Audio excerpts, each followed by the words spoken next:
Golden Bachelor women share thoughts on fantasy suite sex with Mel.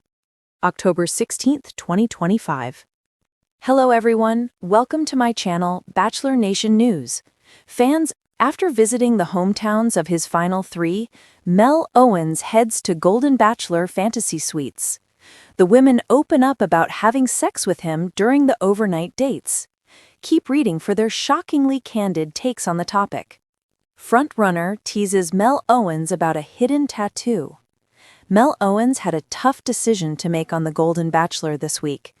He had to send several women home and choose his final three. The three remaining contestants head to Hometowns Week next. But one contestant made it an easy decision for Mel by sending herself home. Carol Freeman Branstein left the competition after failing to get a one-on-one date and not feeling a connection. But Mel still had to eliminate two women. He sent Nicole Kate Briscoe and Cheryl Steele home.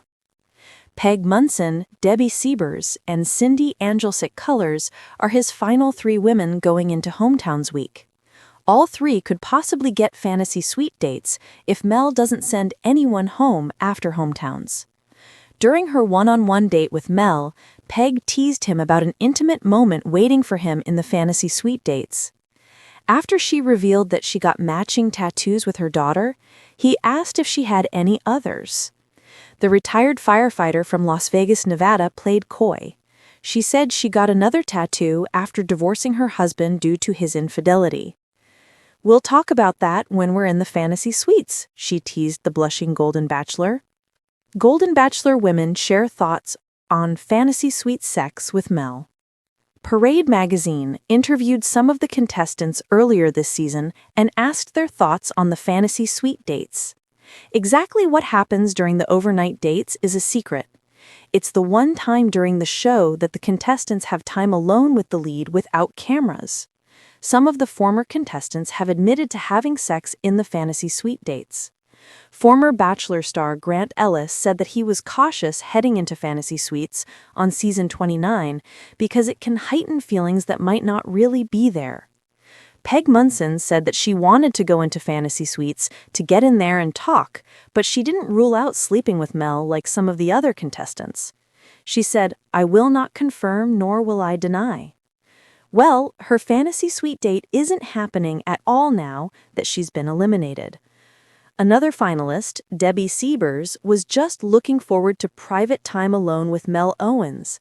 "I would love that intimate time, and he's just, what I feel about him is that I've known him forever, and we just have a great physical attraction. We have an emotional connection and really a mental connection."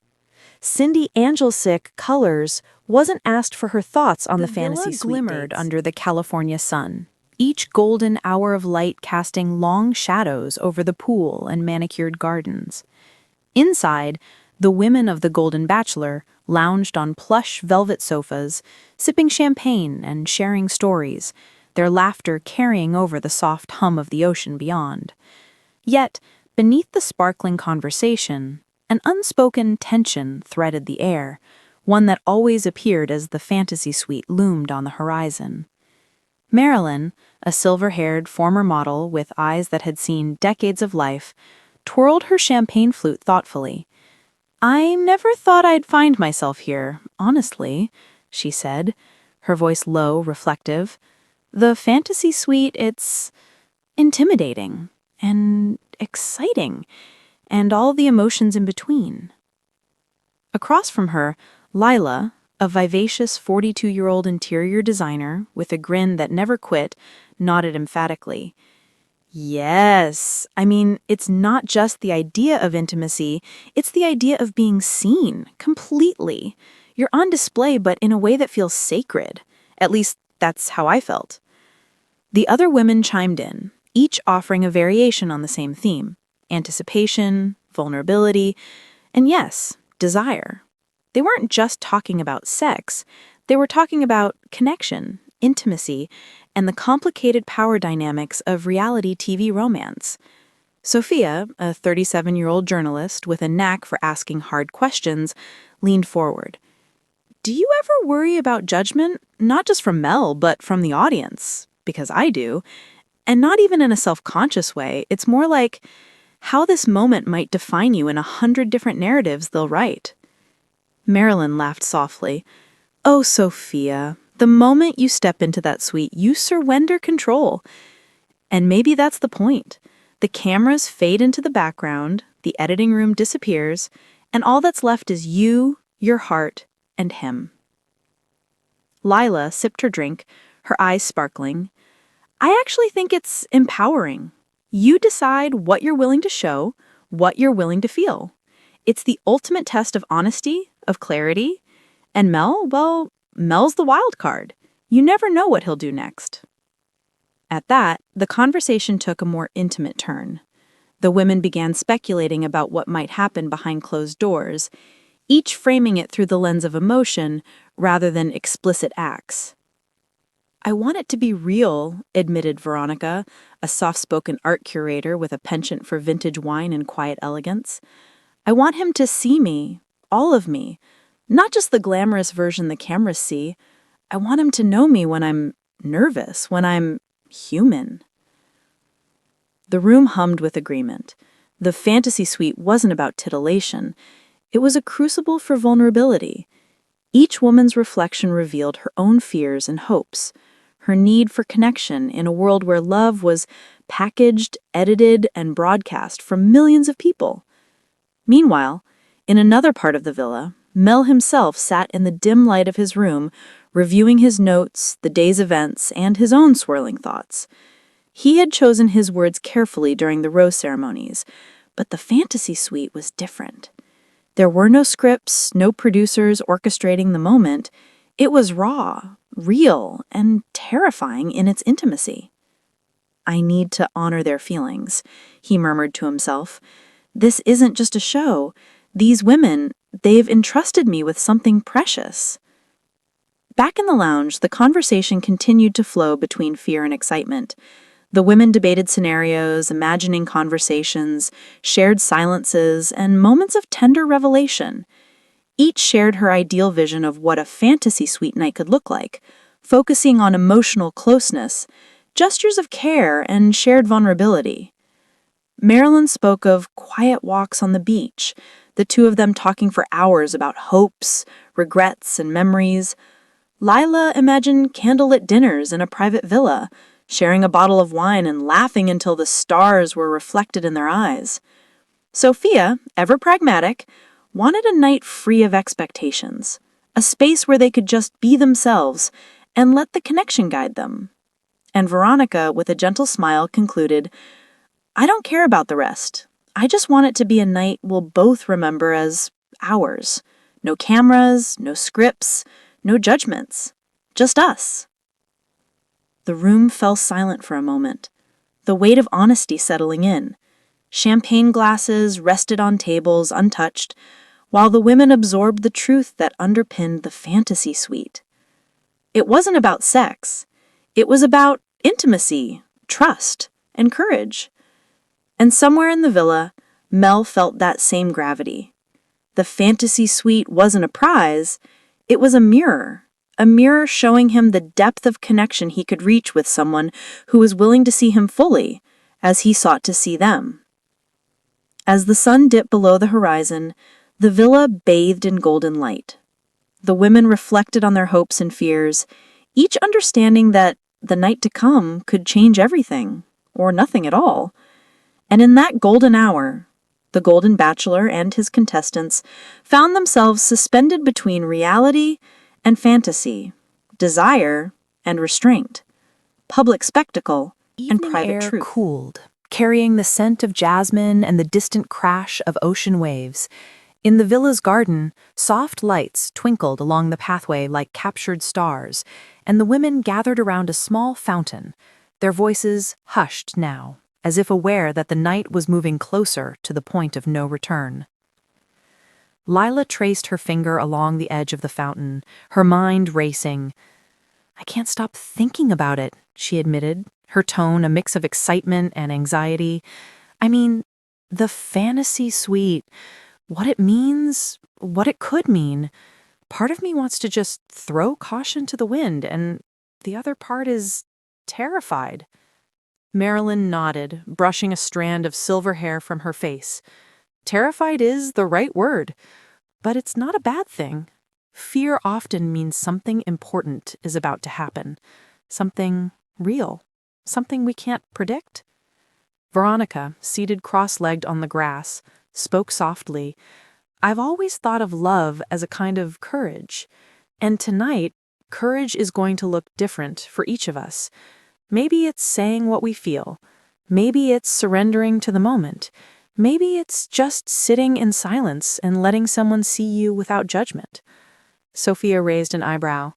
Or maybe it's all three? And maybe more. I feel like the fantasy suite is a magnifying glass for our desires, fears, and insecurities. There's nowhere to hide. And that's both thrilling and nerve-wracking. Marilyn smiled, the first trace of mischief in the evening. She said, "You know what I think? I think we're all overthinking it. Mel doesn't want perfection. He wants honesty, authenticity, a connection that's impossible to fake. And that is beautiful." The women fell silent, each lost in her own reflections. They could almost see it. The villa's doors closing behind them, the camera crews gone, leaving only the golden glow of candles, the faint scent of roses, and the sound of two hearts navigating uncharted territory. Meanwhile, Mel sat alone in his study, a glass of whiskey untouched at his side. He leaned back, closing his eyes, imagining the women's faces in the warm candlelight. He thought about Marilyn's elegance, Lila's fiery energy, Sophia's sharp intelligence, Veronica's gentle grace.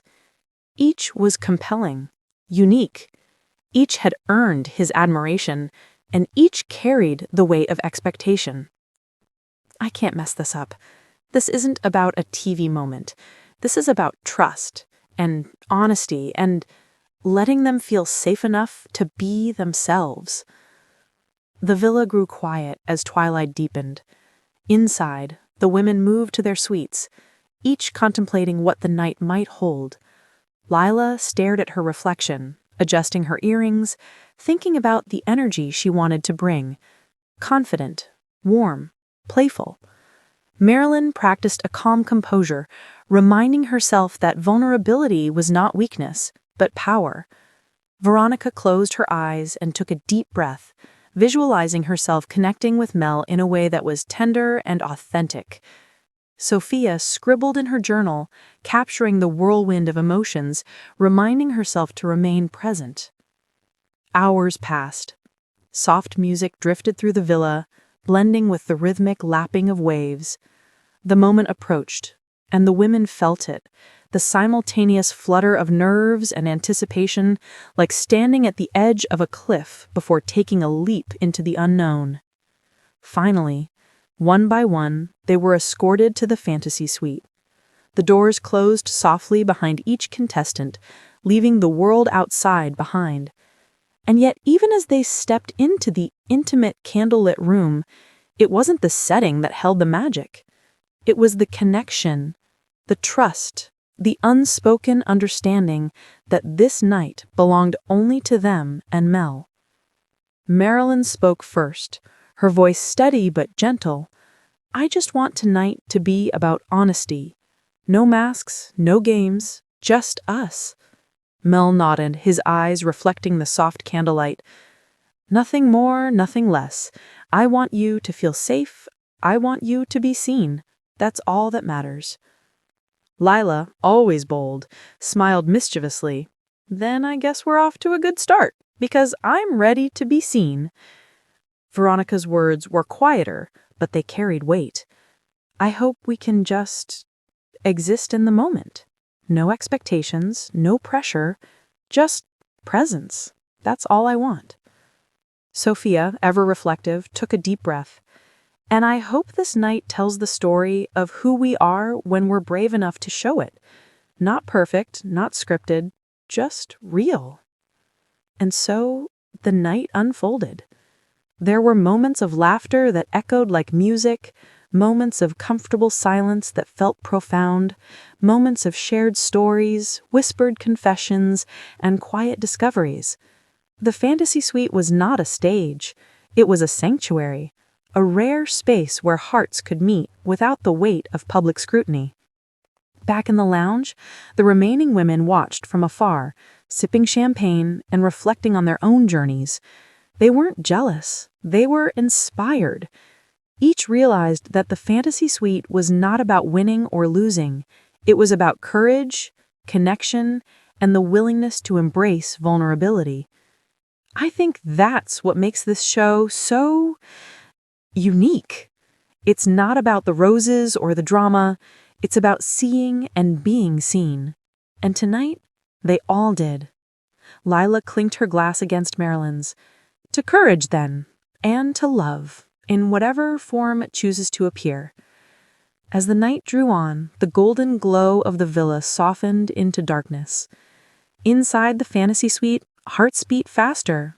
Laughter mingled with whispered secrets, and connections deepened in ways that would linger far beyond the cameras and the headlines. And as Mel reflected on the evening, he understood something fundamental. The fantasy suite was never about a single moment of passion. It was about trust, intimacy, and the rare chance to truly know another person. The golden hour had passed, but its magic remained, etched in memory, in the soft glances, in the quiet understanding that sometimes love demanded vulnerability above all else. The morning sun spilled over the villa, casting soft beams through sheer curtains. The garden was quiet now, the echo of last night's laughter and whispered conversations lingering like a sweet perfume. Inside their suites, the women stirred, each wrapped in her own thoughts, replaying the moments from the fantasy suite night. Marilyn stretched languidly, the memory of Mel's calm presence still vivid. She reached for her journal, writing furiously, as though she could capture every nuance of emotion before it slipped away. "It wasn't what I expected," she wrote. "It was better. Honest. Vulnerable. He sees me, really sees me, and I feel it in ways I didn't think were possible at this stage of life." She smiled softly, remembering the way he had listened when she shared a story from her youth, the gentle tilt of his head, the warmth in his eyes. It wasn't about grand gestures, it was about presence, and the realization that true intimacy was measured not in actions, but in understanding. Across the villa, Leela sipped her coffee on the balcony, staring at the ocean. Her thoughts tumbled over themselves like waves. "I thought I was just looking for excitement, maybe a thrill," she wrote in her own notes. But last night wasn't about excitement. It was about feeling understood, feeling safe, feeling alive in someone else's presence. Her smile was mischievous, but softer now, touched with a quiet awe. She remembered the way Mel had made her laugh, how he had respected her pauses, her silences. In that room, she didn't need to be fiery or bold. She just needed to be herself, and that had been enough. Veronica, sitting cross-legged on her bed, reflected with a gentle calm. Her art curator sensibilities kicked in. She observed everything, storing it like brushstrokes on a canvas. It wasn't about the grand gestures, the sparks, or even the allure, she wrote in her own notes. It was about the subtleties, the way he leaned in, the patience in his voice, the respect in his gaze. That's what made the night unforgettable. She smiled at the memory of a quiet moment when they had simply talked about dreams, regrets, and little things that mattered only to them. No cameras, no audience, no pressure, just two people connecting in a way that felt rare and sacred. Sophia, ever analytical, took a long walk along the villa path, journal in hand. "Fantasy suite," she began, scribbling furiously. "It's more than a night. It's a mirror. It shows what you want, what you fear, and what you're willing to risk for connection. And Mel, he's a patient mirror. He waits, he listens, he lets you find yourself while being there beside you." She paused, looking at the horizon where the sun kissed the ocean. "I realize now it's not about performance. It's about authenticity. And if someone can witness your authentic self and still want you, that's everything." Meanwhile, Mel himself sat on the edge of the villa's pool, feet dangling in the water, thinking through the night. He didn't feel triumphant or validated. He felt humbled. They trusted me with themselves, not just with attraction, but with their fears, hopes, and vulnerabilities. That's rare. That's sacred. He replayed the moments with each woman, the laughter, the shared silences, the stories that revealed more than words could capture. He realized that intimacy, especially at this stage in life, was less about romance as the world defines it, and more about connection, empathy, and shared courage. Later, the women gathered for breakfast, the air buzzing with soft excitement and mutual curiosity. They exchanged glances, subtle smiles, and gentle knowing nods. No one asked outright what had happened in the fantasy suite. There was no need. Their eyes, their expressions, told stories that words could not capture. Marilyn raised her cup. To honesty, she said softly, and to moments that remind us why we take risks for love. Leela laughed, a soft, melodious sound. To being seen, fully, and maybe being brave enough to stay that way. Veronica added, to understanding that intimacy isn't a destination. It's the journey of trust, patience, and presence. Sophia, ever analytical, smiled knowingly, and the courage it takes to let someone witness your true self. The conversation shifted naturally, as it always did in the villa, between laughter, playful teasing, and heartfelt confessions. But beneath it, a subtle thread of reflection persisted. Each woman understood that the fantasy suite had been more than a night. It had been a revelation. Over the next few days, Mel noticed a shift in the villa's energy. There was a new depth in their conversations, a softness in the teasing, a sincerity in the laughter. It wasn't just attraction, it was respect, admiration, and a shared awareness of what it meant to be truly seen. He found himself alone one evening, reflecting under a sky painted with stars. This is why we do this, not for roses or ratings, but for moments like these. Moments that remind us of what it means to connect, to risk, to trust. As the women continued to share their experiences with one another, subtle rivalries softened into camaraderie. They celebrated courage, applauded vulnerability, and realized that the fantasy suite had created not just intimacy with Mel, but a renewed understanding of themselves. Marilyn, Leela, Veronica, and Sophia, all different, all complex, all searching, found that their perspectives had shifted.